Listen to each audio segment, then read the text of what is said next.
জাপানি CG125। তো এই বাইকের ইঞ্জিনের সাউন্ড খারাপ হচ্ছে, এছাড়া কিকার স্প্রিং ভেঙে গেছে।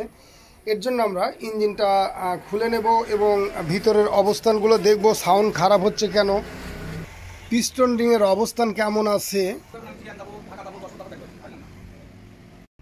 তো আমরা ক্লাস সাইড খুলেছি, এখানে কিন্তু ক্লাস বাটির মাউন্টেন একদম নষ্ট হয়ে গেছে।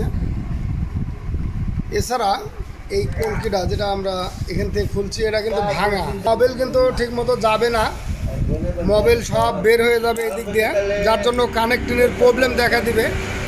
তো আমরা এটা নতুন লাগাবো, পাশাপাশি আমরা ক্লাস বাটিটা পরিবর্তন অথবা মাউন্টেন লাগিয়ে দেবো।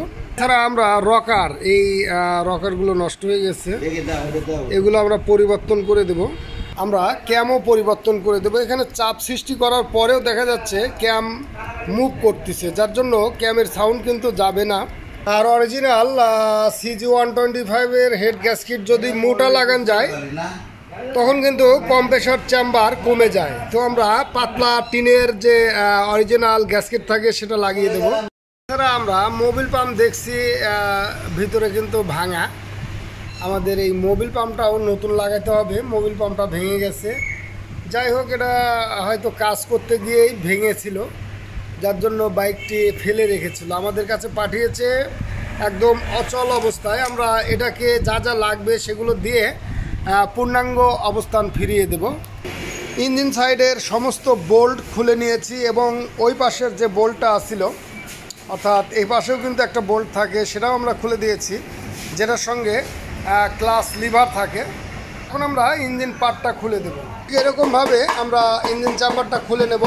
তো এটা কিন্তু ঠিক টুকটাক করে এই হাতুড়ি দিয়ে, এই রাবার হাতুড়ি দিয়ে বাড়ি দিয়ে খুলতে হবে, সমস্যা নেই। তো ঠিক এইভাবে খুলতে হবে, নইলে কিন্তু চেম্বার ভেঙে যায় বা ফেটে যায়। যদি নাট বোল্ট এক্সট্রা থেকে যায় তখন কিন্তু এটা হতে পারে।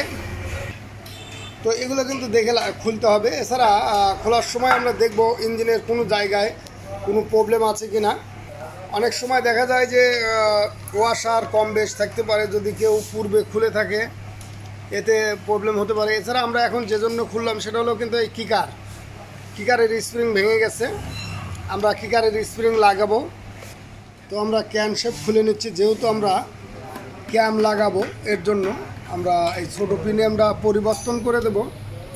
তো ছোটো পিনিয়াম পরিবর্তন করতে গেলে কিন্তু আমাদের পিনিয়ামটা বের করে তারপরে আমাদের নতুন পিনিয়াম দিয়ে দিতে হবে, যেহেতু ক্যাম সেট লাগাবো। তো পিনিয়াম বার করতে আমাদের চাপ মেশিন অথবা পুলার লাগবে। পিনিয়ামটা বের করে আমরা নতুন পিনিয়াম সেটিং করব। আমরা গিয়ার বক্স সেটিং করেছি, গিয়ার বক্সের ভিডিও আরও দেওয়া আছে, যার জন্য আমরা এইটুকুই করলাম, যেভাবে আছে যেভাবে লাগানো হয়েছে। 28BCS15 28BCS15। তো এই নাম্বারের বিয়ারিং রেয়ার খুব কম পাওয়া যায়। তো আমরা মেন চেম্বারটা সেটিং করে দেব। আমরা ইঞ্জিন বিয়ারিং লাগালাম, এছাড়া ক্যাম পিনিয়ামটা লাগিয়ে দিয়েছি, এখন রিং পিস্টনেরও কাজ করিয়ে নিয়েছি। কিকার সেটিংয়ের সময় কিন্তু আমাদের একটু মনোযোগ দিতে হবে। তো আমরা কিকার স্প্রিং যখন লাগাবো, এখানে কিন্তু যে ওয়াশারটা আছে এই ওয়াশারটা লক্ষ্য করতে হবে, ওয়াশার থাকবে পিনিয়ামের উপরে, তারপরে কিকার স্প্রিং হবে।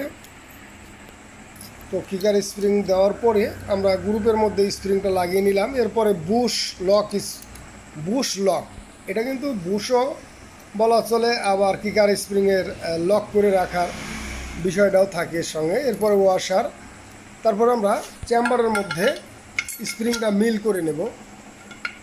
এসে আমরা এই স্প্রিংটার মাথাটা এই দিক দিয়ে বের করে আনবো, ঠিক এইভাবে। তারপরে আমরা কিকারটা ঘুরিয়ে পজিশনে নিয়ে আসবো। তো এইভাবে পজিশনে কিন্তু আনতে হবে, এখানে পজিশনে আসবে। তারপরে আমরা যখন সেটিং করব, এখানে কিন্তু কিকারের উপরে একটা ওয়াশার আছে, আমরা গ্রিজ দিয়ে রাখছি। তো এই ওয়াশারটা কিন্তু এখানে থাকবে।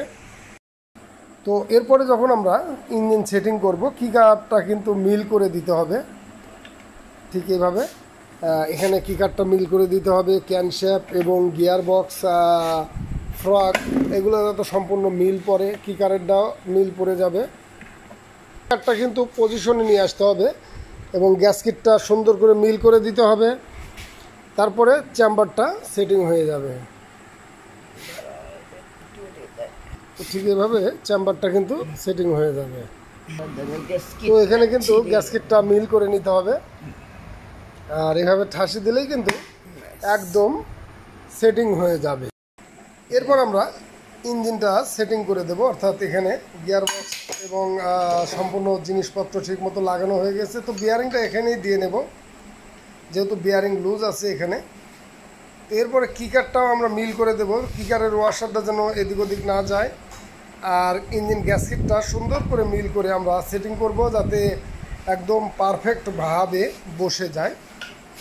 তো ইঞ্জিন সেট করা কিন্তু খুবই ইজি, তারপরেও কাজের সময় ইঞ্জিনের দিকে ধ্যান রাখতে হবে, কোথায় বাঁধতেছে নাকি সেভাবে দেখে কাজ করতে হবে। তো এখানে কিন্তু একদম সুন্দরভাবে মিলে যাবে। এখানে উপরের কিক পিনিয়ামটা একটু ঘোরাতে হবে, তাহলে পজিশনে পড়ে যাবে। তারপরে ঠাসা দিলেই কিন্তু পজিশনে চলে যাবে। তো গ্যাসকিটটা মিল করে নিতে হবে সুন্দর করে। তো এভাবেই কিন্তু ফুল ইঞ্জিনের চেম্বার ভিড়ে যাবে। তারপর আমরা নাট বোল্ট দিয়ে মেন চেম্বারটি লাগিয়ে নেব। এরপর আমরা এই সাইডের বোল্টগুলো লাগিয়ে দিয়ে তারপর আমরা ক্যাম পিনিয়ামটা নতুন পিনিয়াম সেটিং করে দেব। এখানে কিন্তু নতুন ক্যানশেপ পিনিয়াম লাগানো হয়েছে, আর পুরাতন ক্যাম পিনিয়াম আছে, এটা আমরা পরিবর্তন করে নতুন ক্যাম পিনিয়াম সেটিং করব। আমরা ইঞ্জিনের কাজ সম্পূর্ণ করেছি, পাশাপাশি টাঙ্কি এবং সাইড কভারের রং মিলিয়ে দেওয়া হয়েছে, সকাবের কাজও করা হয়ে গেছে। তো ইঞ্জিনের সাউন্ড কিন্তু এই পর্যায়ে চলে আসছে। আমরা যেটা পূর্বে দেখাইছিলাম সেটা সাউন্ড কিন্তু খারাপ ছিল।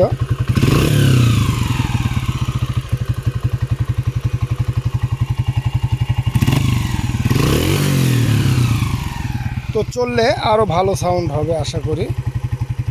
ধন্যবাদ সকলকে, ভালো থাকুন, সুস্থ থাকুন।